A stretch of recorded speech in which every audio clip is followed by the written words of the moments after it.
Hello students, this is me Mudita and welcome on Mudita IAS warrior. तो geography की revision करने वाले हैं क्लास 9 मिड टर्म रिवीजन। और आप लोगों को हिंदी मीडियम में वीडियो दे दिया गया था, ये इंग्लिश मीडियम में होने वाला है। हिस्ट्री और पॉलिटी ऑलरेडी अपलोडेड है, फ्रेंच रिवॉल्यूशन और वाई डेमोक्रेसी, तो वो वीडियो आपने नहीं देखा है तो रिवीजन के लिए ज़रूर देख लें फॉर मिड टर्म एग्जामिनेशन। सो आपका जो फर्स्ट क्वेश्चन है, देखिए यहाँ पे आपके जो ज्योग्राफी के हैं पहले वो मैं बता दूँ। चैप्टर 1, चैप्टर 2, चैप्टर 4, ये चैप्टर्स आ रहे हैं आपके थ्योरी पार्ट में, ठीक है, यानी physical features of India, climate और India size and location. Chapter जो 3 है वो आपका थ्योरी पार्ट में नहीं है, उसका केवल मैप आएगा, तो उसे केवल मैप में आप कंसीडर करें। और मैप में भी उसमें क्या आ सकता है, डैम आ सकता है, ठीक है, जैसे हीराकुंड डैम, अलग अलग जो डैम है, जो रिवर्स लोकेशन है वो आपको पता होना चाहिए। तो आप एनसीईआरटी की बुक खोल के भी एक बार जो मैप है डैम वाला वो देख लेंगे तो अच्छा होगा। बाकी थर्ड चैप्टर से आपको कुछ नहीं करना। तो यहाँ पे मैंने ये क्वेश्चन लिए हैं, ये क्वेश्चन पहले आप चैप्टर 2 के हैं। मोस्ट ऑफ क्वेश्चन जो बनते हैं वो चैप्टर 2 से बनते हैं, फिर चैप्टर 4 से बनते हैं। और चैप्टर 1 में आपको ज़्यादा चीज़ें नहीं करनी है। चैप्टर 1 में आपको size, location, standard time meridian, ये सब पता होना चाहिए। What do you understand by barchans? Barchans क्या होता है? तो देखिए जो हमारा डेजर्ट एरिया होता है, डेजर्ट एरिया में जब एयर यानी विंड्स चलती हैं तो जो रेत होती है, सैंड होती है, उसकी कुछ शेप्स बन जाती हैं, तो उन्हीं को हम क्या बोलते हैं, बारकन्स बोलते हैं। Barchan also spell barchans shaped sand dune, यानी जो सैंड ड्यून्स होते हैं उसी को हम क्या बोलते हैं, बारकन्स बोलते हैं। तो sand dune is the key word, ये आप रिमेंबर रख सकते हैं। Why is the northern plain is densely populated area? This is very very important question, VVI कर सकते हैं। देखिए जो नॉर्दर्न प्लेन्स होते हैं वो क्यों हमारे डेंस होते हैं? तो अगर आप इंडिया का मैप देखोगे, ठीक है, तो हमारा जो नॉर्दर्न प्लेन होता है ये वो वाला रीजन होता है जहाँ से हमारी रिवर्स निकलती हैं, यानी कि जो गंगा मेन रिवर है, गंगा और सिंधु रिवर जो है, ठीक है, तो वो यहाँ से ओरिजिनेट होती है, इस एरिया से निकलती हैं। तो जहाँ पे भी रिवर होगा, पानी होगा, तो वहाँ की लैंड कैसी होती है, मोर फर्टाइल होगी। अगर लैंड फर्टाइल होगी तो वहाँ पे ज़्यादा से ज़्यादा क्रॉप एग्रीकल्चर प्रोडक्शन हो पाएगा और उसकी वजह से लोगों को वहाँ पे काम मिलेगा और लोग वहाँ पे ज़्यादा रहना पसंद करेंगे। क्योंकि आपको पता है इंडिया में आज भी 70% जो लोग हैं वो एग्रीकल्चर पे डिपेंड करते हैं। तो इसलिए ये जो कारण है, ये सारे जो रीज़न है, लोग वहाँ पे ज़्यादा रहना पसंद करते हैं। और जाहिर सी बात है जहाँ पे लोग रहेंगे वहाँ कम्युनिकेशन, ट्रांसपोर्टेशन अपने आप बेटर होता जाएगा, फैसिलिटी, तो इसलिए ये ज़्यादा डेंस पॉपुलेशन वाला रीज़न माना जाता है, यह है। What is the importance of Himalaya mountain?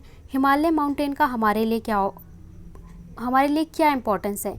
It also prevent the rain laden monsoon winds of ocean from crossing over the northern country. Northern country से जो आने वाली इस तरह की एयर्स होती हैं उसको ये प्रोटेक्ट करता है, इसको गार्ड करता है, इसको आने नहीं देता है, जिसकी वजह से जब विंटर सीजन होता है तो ये हमारे जो यहाँ पे प्लेन्स हैं वो और ज़्यादा ठंडे नहीं हो पाते हैं। Our country from the cold and dry winds, cold और ड्राई विंड से भी हमारे इंडिया को ये सेव करता है। तो ये एक गाइड या प्रोटेक्शन की तरह काम करता है। Distinguish between relief feature of Himalaya region and the peninsula plateau, तो ये आपको डिफरेंस बताना है। The one major difference between them is whole mountain system of Himalaya represent a very youthful topography of high peaks, deep valley, fast flowing river, whereas peninsula plateau is compared to igneous and metamorphic rocks with gently hills and wide। तो आप ये major difference बता सकते हो। जो हिमालय है ये थोड़ा यंग है, ठीक है, बाद में इसका निर्माण हुआ है, लेकिन ये मेटाफोरिक रॉक्स और प्लेट्यू जो है ये काफ़ी लॉन्ग पीरियड, पुराने टाइम, बहुत ज़्यादा टाइम लगता है इसे बनने में। Name the 3 major river system of northern plain. Northern plain की 3 रिवर सिस्टम क्या है, इंदस, गंगा और ब्रह्मपुत्रा। मेन रिवर यही है और इन्हीं से सारी जो रिवर्स बाकी ओरिजिनेट होती हैं। आपको पता है गंगा का नाम बदलता जाता है जैसे जैसे वो अपना प्लेस चेंज करती है, उसका नाम, आपने एक स्टोरी पढ़ी होगी the story of Ganga English में, ठीक है, तो जैसे जैसे उसका प्लेस बदलता है उसका नाम बदलता है और इससे बहुत सारी सब रिवर्स ओरिजिनेट होती हैं, बहुत सारी आगे चल के, ठीक है, जमुना और अलग बांग्लादेश में रिवर जाती है, तो गंगा का ही वो पार्ट्स होती हैं। Which type of soil mainly form the northern plane? तो अल्वियोली सॉइल हमारी नॉर्दर्न प्लेन में मिलती है? ये क्वेश्चन आपका 1 मार्क में आ सकता है। What do you understand by duns? Duns किसे कहते हैं? The longitudinal valley which lie between lesser Himalaya and Shivalik are duns. तो जो हिमालय रीजन है वहाँ पे अलग अलग शेप फॉर्मेशन होती है, उन शेप का एक पर्टिकुलर नाम होता है, तो वो आपको पता होना चाहिए। Describe the main feature of peninsula plateau. Main feature क्या है? It is table land composed of old crystalline igneous metaphoric rock. तो मेटाफोरिक रॉक और ओल्ड, ये इसके लिए क्या हो जाएगा? कीवर्ड हो जाएगा। मैंने कहा आंसर आपको याद हो ना हो, आपको आंसर के कुछ कीवर्ड्स याद होने चाहिए जिससे आप आंसर फॉर्म कर सकते हो। It is form due to the breaking and drifting of grand water line और it had the broad shallow valley and rounded. कुछ बच्चों को लगता है यार आंसर बड़ा हो गया, तो आप सीनियर हो रहे हैं, 10th के स्टूडेंट बनने वाले हैं, तो आंसर का आपको साइज़ नहीं देखना है। और मैंने कहा है कि आपको आंसर रटना है ही नहीं, just learn the keywords, like यहाँ पे ये कीवर्ड है, ये कीवर्ड है, और आंसर को रीड करना है। जस्ट रीड 3 टाइम्स, 3 बार क्वेश्चन को पढ़िए और 3 बार आंसर को रीड कर लीजिए, कीवर्ड्स को याद कर लीजिए, that's it. As it is बच्चों की तरह उसे रटने की कोशिश मत करिए। नेक्स्ट क्वेश्चन है, the land of India exhibits great physical variation justify. India में इतनी ज़्यादा विविधताएं पाई जाती हैं, वेरिएशन पाए जाते हैं, इसको जस्टिफाई करिए। तो अगर आप इंडिया की बात करेंगे तो इंडिया में अगर मैं ये यहाँ पे पॉइंट्स लिखे हुए हैं 1 2 3 4 5, लेकिन आप खुद भी सोचिए इंडिया को अगर आप इस तरीके से देखते हैं, ठीक है, ईस्ट, वेस्ट, नॉर्थ, साउथ। तो अगर आप बेटा ईस्ट में चले जाएंगे, यहाँ नॉर्थ ईस्ट में चले जाएंगे, तो देखिए टेम्परेचर कितना होता है, बहुत ज़्यादा। आप देखेंगे माइनस में भी टेम्परेचर चला जाता है, इतना ठंड होता है, यहाँ पे भी देखेंगे, ठीक है। और वहीं आप इधर देखेंगे ईस्ट वेस्ट में, यहाँ पे गुजरात, राजस्थान, तो यहाँ पे देखेंगे टेम्परेचर आपका गर्मियों में कैसे 50 डिग्री से भी ऊपर चला जाता है। बारिश देखेंगे तो यहाँ पे कुछ जगह हैं जहाँ पे बारिश आप देखेंगे दुनिया में सबसे अधिक बारिश होती है। यहाँ देखेंगे गुजरात, राजस्थान, इतनी कम वर्षा होती है कि पूरा रेत है, ठीक है। उसके अलावा अगर आप खाने पीने का वेरिएशन देखेंगे, फूड वेरिएशन, वो भी इंडिया में बहुत ज़्यादा है। अगर आप लैंड की फॉर्म में देखेंगे तो यहाँ हमारे यहाँ पहाड़ भी पाए जाते हैं, पठार भी पाए जाते हैं, और मतलब ऐसे मैदान भी पाए जाते हैं, ठीक है। यानी हिमालय, प्लेट्यू और लैंड फॉर्म, तीनों फॉर्म पाई जाती हैं। इसके अलावा अगर एनिमल्स में देखेंगे तो उसमें भी बहुत ज़्यादा वैरायटी, प्लांट्स में देखेंगे उसमें भी बहुत ज़्यादा वैरायटी। क्यों? टेम्परेचर और क्लाइमेट की वजह से अलग अलग जगह पे अलग अलग तरह के चीज़ें पाई जाती हैं। तो इसकी वजह से इंडिया जो है एक बहुत ज़्यादा वेरिएशन वाला कंट्री है, ठीक है। यूथफुल ट्रोपोलॉजी, ओल्डेस्ट लैंड मास, ठीक है, northern plains recently, Himalaya form a most unstable zone. तो इस तरीके से आप और भी जितना एलिब्रेट करके लिख सकते हैं वो लिख सकते हैं अपने वर्ड्स में भी। What does climate mean? Climate का क्या मतलब है? क्लाइमेट की डेफिनेशन लिखनी है। Climate refers the sum of total weather condition and variation over a long area for a long period of time। long period of time में इसको consider किया जाता है किसी particular area का हमारा weather। In which month Chennai receive maximum rainfall? October and नवंबर। जो हमारा मानसून जब कहते हैं ना जाता हुआ मानसून, तो यहाँ पे वो वर्षा करता है अक्टूबर एंड नवंबर में। Compare the rainfall of Mumbai and Chennai. Mumbai और चेन्नई के रेनफॉल को कंपेयर करिए। तो Chennai is the city which receive the maximum rainfall from northern monsoon breeze. The region receive rainfall period between October and mid December. And Mumbai city जो आपका receive करता है वो जून और सितंबर में रिसीव करता है। कौन? मुंबई। तो मुंबई के लिए आप मंथ याद रखिए, इसके लिए मंथ याद रखिए, बाकी कंटेंट को आप अपने वर्ड्स में लिख दीजिए। Rainfall in Mumbai occur summer monsoon whereas Chennai winter monsoon. तो इस तरीके से आप लिख सकते हैं। रीज़न क्या है? The main reason different is that returning monsoon cause rainfall in Chennai. Chennai में जो हमारा रिटर्निंग मानसून होता है वो रेनफॉल कॉज करता है, बल्कि मुंबई में जो हमारा स्टार्टिंग का होता है, एंट्रिंग होता है, वो कॉज करता है। Which factor affect the weather of Delhi? यहाँ पे दिल्ली बोला है, अदर स्टेट भी बोल सकता है, या फिर सिर्फ बोल सकता है कि which factor affect the weather. Weather को अफेक्ट करने वाले फैक्टर्स बताइए। तो क्वेश्चन के लिए आपके सेम आंसर्स होगा।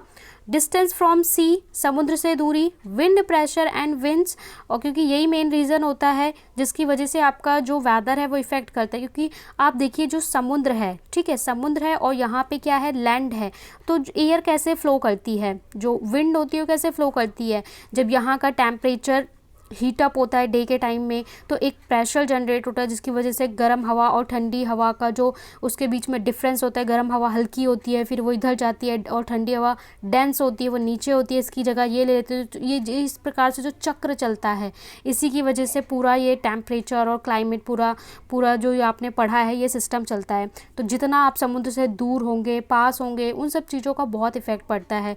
Wind pressure, wind latitude, location, तो ये मेन रीज़न है। तो आपको मेन जो पॉइंट है, सब पॉइंट्स वो याद रखना है। कंटेंट को 2 बार रीड कर लीजिए और उसे आप इलेबोरेट कर लेते हो। जैसे कि दिल्ली आपका क्या है, समुद्र से दूर है, तो यहाँ पे क्या है कि टेम्परेचर में काफ़ी डिफरेंस पाया जाता है।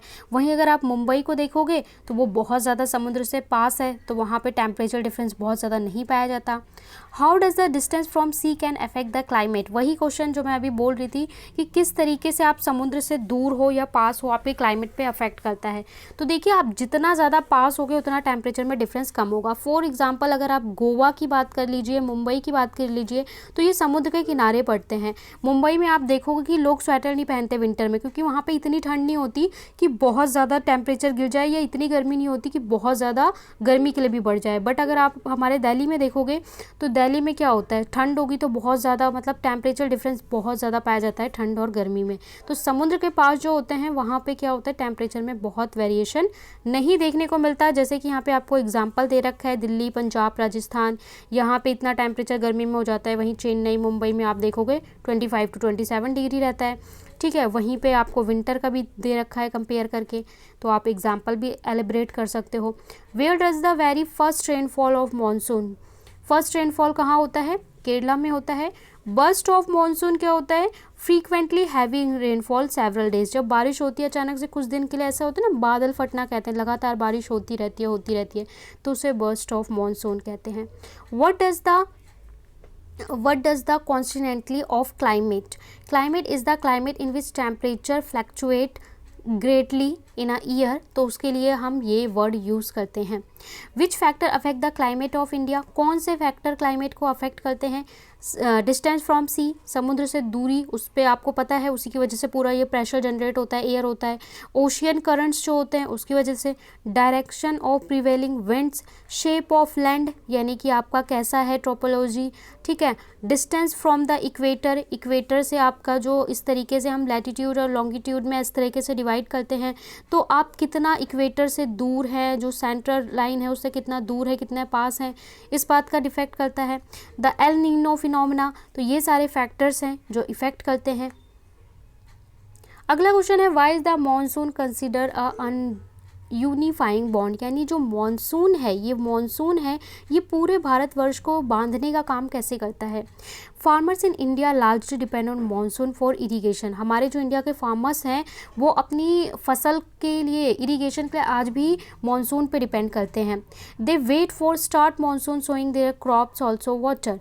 The flora and fauna country are very much influenced by monsoon, हमारी जो वनस्पति है उसका बारिश से बहुत ज़्यादा प्रभाव पड़ता है। और बहुत सारे फेस्टिवल और पीपल हम लोग किस पे डिपेंड होते हैं, मानसून साइकिल पे, कि ये चीज़ें मानसून से पहले होती हैं, ये चीज़ें मानसून के बाद हम उसके लिए फेस्टिवल सेलिब्रेट करते हैं। तो इंडिया के लोगों की जो लाइफ है वो मानसून के इर्द गिर्द रहती है, इसलिए इसको कहते हैं यूनिफाइंग बॉन्ड। ठीक है, तो आप इसको लिख सकते हैं। Right the feature of Indian monsoon, Indian monsoon के फीचर आप बताइए। The feature of Indian monsoon follows monsoon which come south west monsoon, तो आप इसको बे ऑफ बंगाल और अरेबियन सी ब्रांच में डिवाइड कर सकते हैं मानसून को, एक इंडिया का इस पार्ट में, एक इस पार्ट में।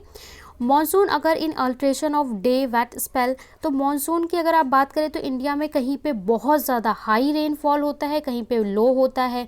मानसून का जो आप देखोगे वेरिएशन, किसी साल में बहुत ज़्यादा है, किसी साल में बहुत कम है, तो इतना ज़्यादा अनप्रिडिक्टेबल है यहाँ का monsoon. There is variation intensity में वेरिएशन है, फ्रीक्वेंसी में वेरिएशन है, जल्दी जल्दी होती है, कभी कभी देर देर में होती है। ड्यूरेशन ऑफ मानसून में भी पहले आप देखते थे जून आते ही मानसून एंटर हो जाता था, लेकिन अब जुलाई एंड तक मानसून आता है, तो उसका जो ड्यूरेशन है, एंटरिंग टाइम है, वो चेंज हो रहा है। और कई जगह पे आप देखते हो बारिश के टाइम पे बाढ़ आ जाती है और कई जगह पे सेम टाइम पे सूखा पड़ा होता है। और इरेगुलर अराइवल तो ये सारे जो फीचर हैं वो हमारे इंडियन मानसून के आप डिस्क्राइब कर सकते हो। Why does the rainfall decrease from east to west, जब आप ईस्ट से वेस्ट जाते हो तो रेनफॉल डिक्रीज़ क्यों होता है ईस्ट से वेस्ट जाने पे? Because progressive decrease in humidity of winds, humidity of winds is the keyword, यानी जितनी नमी है एयर में वो जैसे जैसे कम होगी वैसे वैसे रेनफॉल कम होता जाएगा। अब y is 82 degree 30 minute east is as standard meridian of India, तो ये क्वेश्चन आपका चैप्टर 1 से बनता है, इंडिया साइज एंड लोकेशन। इसको हम क्यों मानते हैं selected India? Because it's situated centre of longitude and latitude, हमारे लॉन्गिट्यूड लैटिट्यूड के सेंटर में आती है, इसलिए हम इसको स्टैंडर्ड टाइम मेरिडियन मानते हैं और इसी के अकॉर्डिंग पूरे देश में सेम टाइम जोन को एक्सेप्ट किया गया है। What cause a difference in duration of day and night? Kanyakumari और कश्मीर में डे और नाइट में डिफरेंस क्यों पाया जाता है? Kashmir is located from the equator, far from मतलब इक्वेटर से काफ़ी दूर है और difference in day and night is more, इसलिए इक्वेटर से दूर है इसलिए यहाँ पे दिन और रात में जो अंतर होता है बहुत ज़्यादा होता है। Since Kanyakumari is located near the equator, क्योंकि कन्याकुमारी पास में है तो वहाँ पे डिफरेंस क्या होता है? ऑलमोस्ट 1 आवर का डिफरेंस पाया जाता है। और कश्मीर है वो 30 डिग्री इक्वेटर से दूर है, इसलिए डे नाइट में काफ़ी ज़्यादा डिफरेंस पाया जाता है। The sun rise two hour, देखिए आप बोलेंगे कि जो ये क्वेश्चन आता है कि आप घड़ी में देखोगे सब जगह टाइम सेम होगा, लेकिन अरुणाचल प्रदेश में 2 घंटे पहले सूर्योदय हो जाता है गुजरात से, उसका रीज़न बताइए। तो उसके लिए वही है the time place which lie different meridian bound the different, the sun rise two earlier Arunachal Pradesh compare to Gujarat, this is because lag of 2 hour, 2 hour का लैग होता है, क्योंकि आपको पता है जो थोड़ा थोड़ा टाइम 5-5 मिनट का डिफरेंस आता है, जो अरुणाचल प्रदेश से गुजरात पहुंचने में 2 घंटे का समय हो जाता है, जिसलिए हमें सनराइज़ देर में दिखता है। बट हमारा जो टाइम है वो यहाँ पे और पूरे देश में 8 बज रहे हैं, तो सब जगह 8 ही बज रहे होंगे। क्यों? क्योंकि हमने एक स्टैंडर्ड टाइम जोन को अपना मेरिडियन यानी 82 डिग्री 30 मिनट कंसिडर किया है, जो उत्तर प्रदेश में मिर्ज़ापुर से गुजरता है। तो ये क्वेश्चन भी पूछते हैं कहाँ से गुजरता है? उत्तर प्रदेश मिर्ज़ापुर, इसलिए सबकी घड़ी सेम टाइम दिखाती है। The central location of India at the head of the India, central location India को क्या सिग्निफाई करता है, यानी इंडिया की जो लोकेशन है वो सेंटर में पड़ती है, उससे क्या बेनिफिट है? तो देखिए इससे इंडिया की बहुत ज़्यादा स्ट्रैटेजी मेकिंग में बेनिफिट होता है। इंडिया 3 तरफ से समुद्र से घिरा होता है, जिसकी वजह से क्या है कि वो इधर के हमारे जो ईस्ट के कंट्रीज़ हैं उसके साथ भी कम्युनिकेट कर सकता है वेस्ट की, और यहाँ की कंट्रीज़ अगर इस साइड जाना चाहती हैं तो उन्हें इंडिया में पार्टिसिपेट करना पड़ता है, बिजनेस पर्पज़ से, स्ट्रैटेजी पर्पज़ से। तो हर तरीके से इंडिया का लोकेशन यहाँ पे होना इंडिया को बेनिफिट देता है। और एंशियंट टाइम में भी लोग इसी के ज़रिए, समुद्र के ज़रिए ही इंडिया में आते थे बिजनेस करने के लिए, सेटल करने के लिए। तो इंडिया का यहाँ पे लोकेशन काफ़ी बेनिफिशियल होता है। तो ये थे आपके सारे क्वेश्चन का जो आपका PDF है, इतने क्वेश्चन आप कर लोगे, मोर देन इनफ है। वो मिल जाएगा टेलीग्राम पे। लाइक शेयर सब्सक्राइब करना बिल्कुल ना भूलें। खबरी पे फॉलो कर लें, क्योंकि वहाँ पे मिलने वाली है आपको motivational story, motivational quotes, chapter summary, short quiz and many more. So मिलते हैं नेक्स्ट वीडियो में, तब तक के लिए बाय बाय।